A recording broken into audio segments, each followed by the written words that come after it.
You're listening to the Perth Property Show, Australia's only weekly property podcast by West Australian experts for West Australian listeners. Catch your latest episode every Monday at 7 a.m.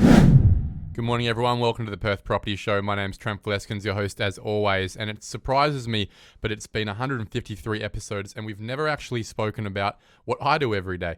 We got a lot of inquiry in recently about buyer's agents, which is my core role at Strategic, and we thought we'd spend some time detailing exactly why people would engage a buyer's agent, what they do, where the competitive advantage is, how they charge, and all the little quirks along the way. So today's episode is about the service of being a buyer's agent, which is starkly different. It's on the other side of the coin to a real estate agent we are used to using, which is a selling agent. So I'll start off with a little bit of an introduction into the buyer's agent industry in Western Australia. And the reality is it's much smaller than the East Coast. In the East Coast, there are hundreds of buyer's agents around town, obviously bigger markets and more people to service. But the strange thing about it in Western Australia is, after researching and thinking off the top of my head, I can probably think of about 10 buyer's agents across Western Australia for the whole of the state. And that obviously reflects the fact that it's a really small infant market in WA. It does reflect a service that isn't an essential service in a way. People can buy their own property, 99.9% of people do, without the service of a buyer's agent. So that industry certainly doesn't have the demand that a selling agent would have, given that 99.9% of people who do sell would use a selling agent. And I guess we'll talk about the why today as to why we would use a buyer's agent and the services provided. So let's move straight into it and think about the purpose of using a buyer's agent. Now, that really reflects your strategy for buying. Are you looking to buy an owner-occupied property? Are you looking to buy a purely passive investment property? Are you looking to find a development site that then has a whole bunch of planning implications involved as well? But generally, there's a few themes as to why people will engage that buyer's agent. The first is they don't have the time. Now, that's more prevalent in the owner-occupied buyer's market, where people are quite time poor, they have quite important jobs, they're happy to pay for the service of a buyer's agent, and they see the value there. Even though there is an upfront cost, they see a time value more than anything. The next is that they don't have a lot of confidence in their own ability to negotiate a deal. Something we'll talk about a little bit later in terms of that service, but a lot of people, especially in this market right now where it's a seller's market and all the power sits in the selling agent's hand, they're having a crack. They've spent the last 12 months trying to get that offer accepted and they just can't. They feel like they've never been taken seriously and they turn to a buyer's agent who should be able to demonstrate an evening of that playing field. The next reason that you would hire a buyer's agent is because you're looking for someone to objectively assess the property, assess your strategy, assess your needs, and then represent you.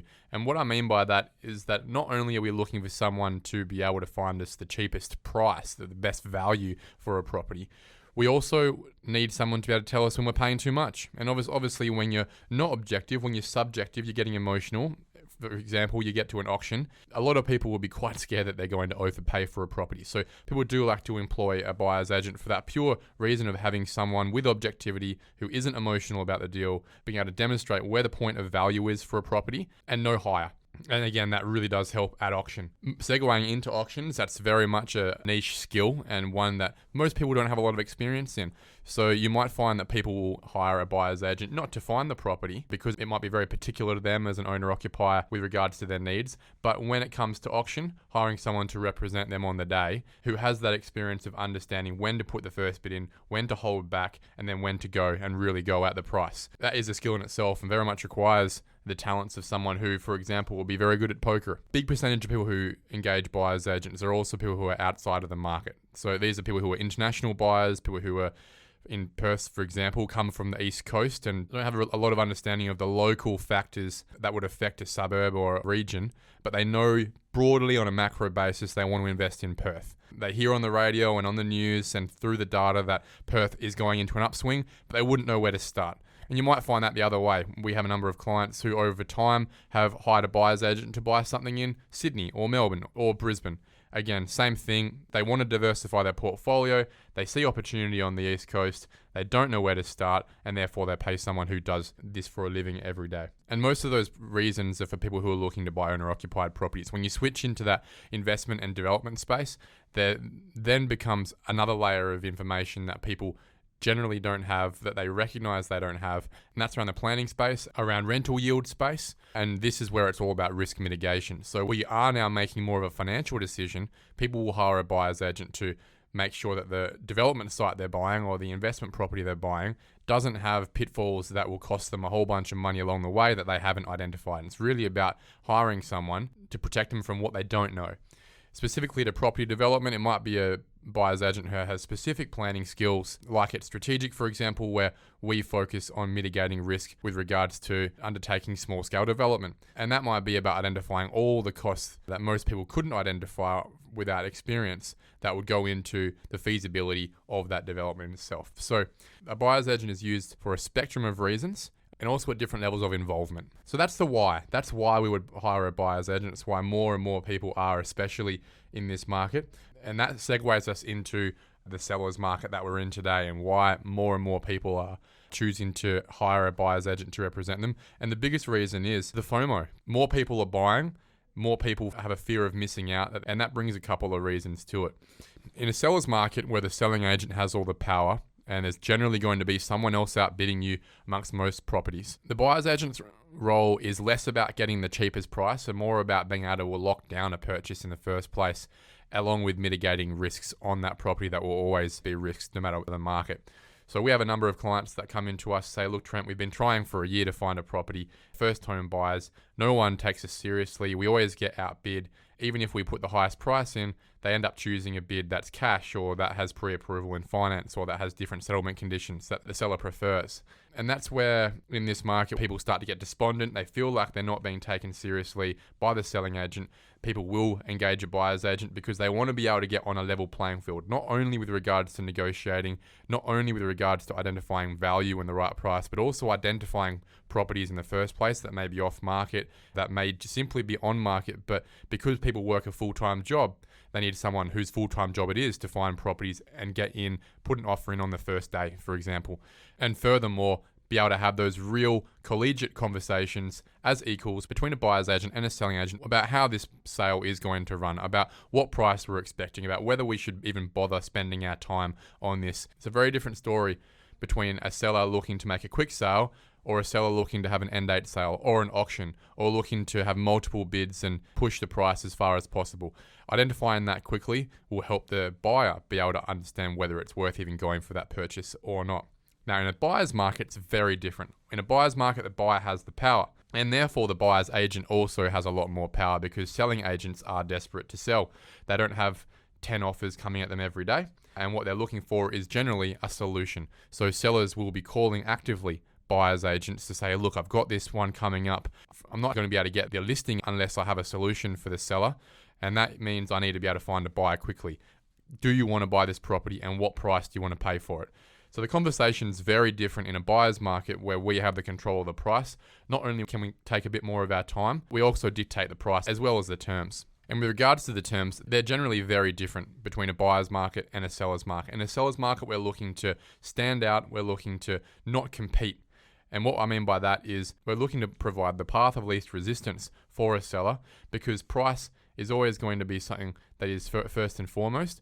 However, in a market like this where the seller would like to move on quickly as well and make their purchase or wants their own surety, they're also looking for a bit of surety on what they're getting at. So generally what you'll find is that whilst in an owner-occupied property, it's fairly normal to have building and pest inspection clauses. If it's not needed, you don't want to be putting them in. If you're going to be knocking the house down, you don't want to be putting them in. You generally want to find that you're either represented by a buyer's agent who's also the mortgage broker, or you're pre-approved for finance, or both. What that does is if you're not a cash offer, it gives the seller confidence that this deal is definitely not going to fall apart and that this offer is moving ahead. Because the last thing a selling agent wants to do who has that many listings on their plate is have to go back and sell again. So they'll always take those offers more seriously when they're coming from a buyer's agent or they're coming from a cash position without a buyer's agent. If you have both, even better. On the buyer's side, the terms really can be whatever we want them to be as buyers because we hold all the power and we're offering a more desperate seller a way out because people selling in a buyer's market are generally selling because they have to. When it comes to fees, this really depends on the buyer's agency and the way that they value themselves, and also it depends on the service. Now, a buyer's agent service can run from assisting with market research to simply identify a list of properties that a buyer can go out and find themselves and do their own negotiation on. That would be a pretty small service that would possibly be ongoing until the buyer does find their property. It can be a property review where feasibility would be conducted or an analysis of the pros and cons of the property, the risks of the property, the merits of the property. Suburb statistics would be involved. Same sort of market analysis feasibility service. Again, as I said before, that service can involve negotiating at an auction or negotiating in a private treaty. It can simply be that where the buyer has come to the party with the property that they want, especially in an owner-occupied situation, and then they're seeking someone to assist with evening out that playing field. And generally, any buyer's agent service will also cover arranging or assisting with the building and pest inspections, monitoring the transaction all the way through to settlement, including possibly assisting with the finance as well, and making sure that any clauses that come up with regards to due diligence or building inspections are all worked through. Good example of that is a couple of weeks ago, we purchased 2 properties for a client in Como, ran a building inspection using our Inspect WA building clause, which gave us all of the power with regards to building inspection outcomes, rather than the REWA clause, which really gives the seller all the powers to say, no, I won't be doing any of this. And because of that, we identified about 15 items that needed to be fixed, from unsafe patterns in the roof to some water damage and safety certificates for gas and water and power. Now, on the REWA side, a lot of this wouldn't have had to have been done because it wouldn't be deemed structural. However, because we've come to the table with the right building inspection clauses, we've had all the power to be able to say, this is what we want done, otherwise we're walking away. And that's a really good place to be with regards to protecting our clients. Now, back to the way that buyer's agents charge for their services.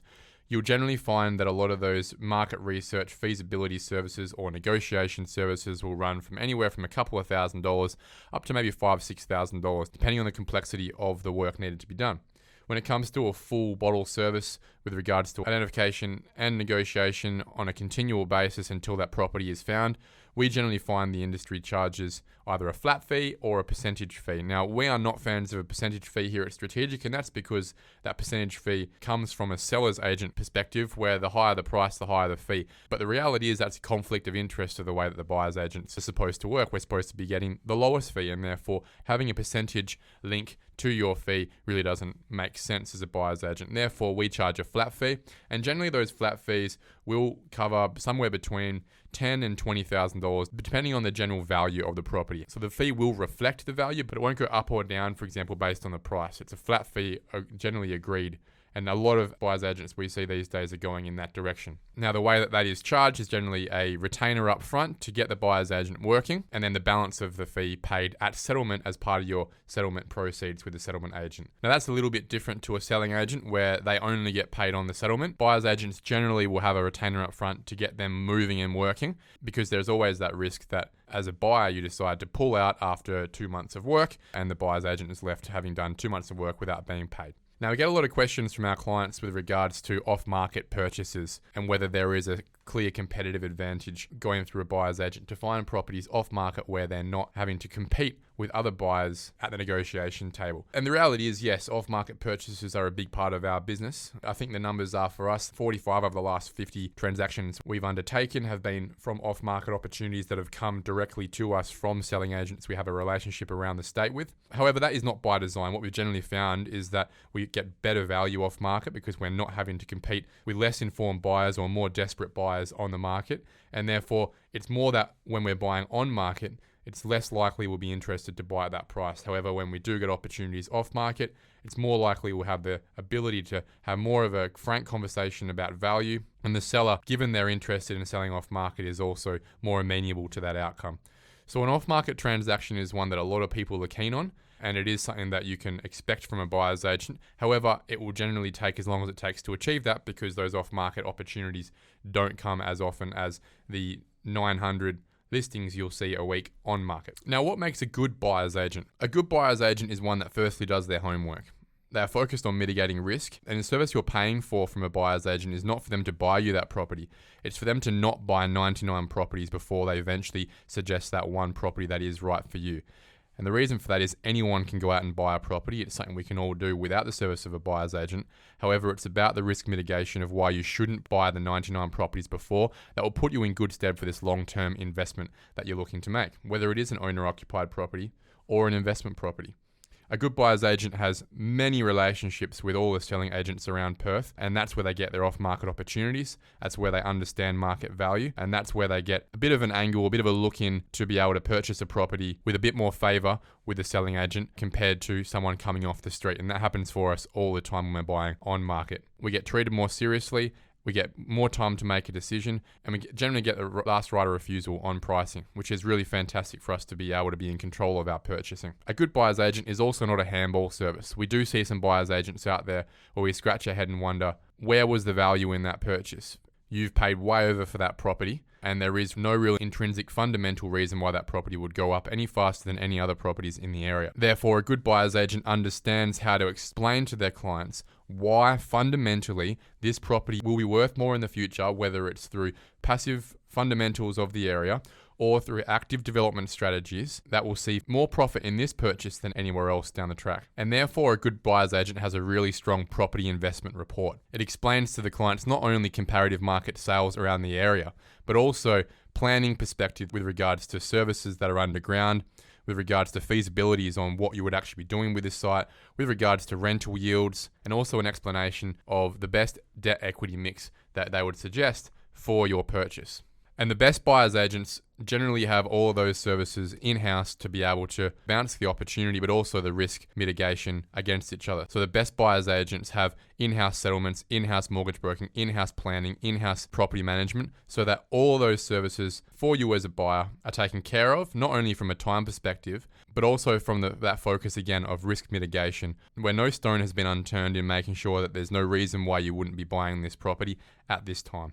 In a market like this, where more and more people are fearing they're missing out, fearing they're overpaying, fearing they're buying the wrong thing or getting too emotional about their purchase, or simply just failing to purchase a property for them to move into without being despondent and making it a full-time job to actually achieve what they're doing, a buyer's agent is a service that people are taking more seriously today, and one that I think will become more and more normalized as a service in the real estate industry going forward. And therefore, I hope that we'll have more than 10 buyer's agents in Perth in the future. A good buyer's agent is also specialized in buying. There are a few buyer's agents in Perth that buy and sell, probably just for the income. But what it does there is creates a conflict where you don't know whether your buyer's agent is also selling on the other side. And you can certainly know that that buyer's agent doesn't have the same relationships with selling agents because they're now a competitor of the selling agents in the area. So a good buyer's agent is one that purely focuses on buying statistics, market data, negotiating from a buyer's side,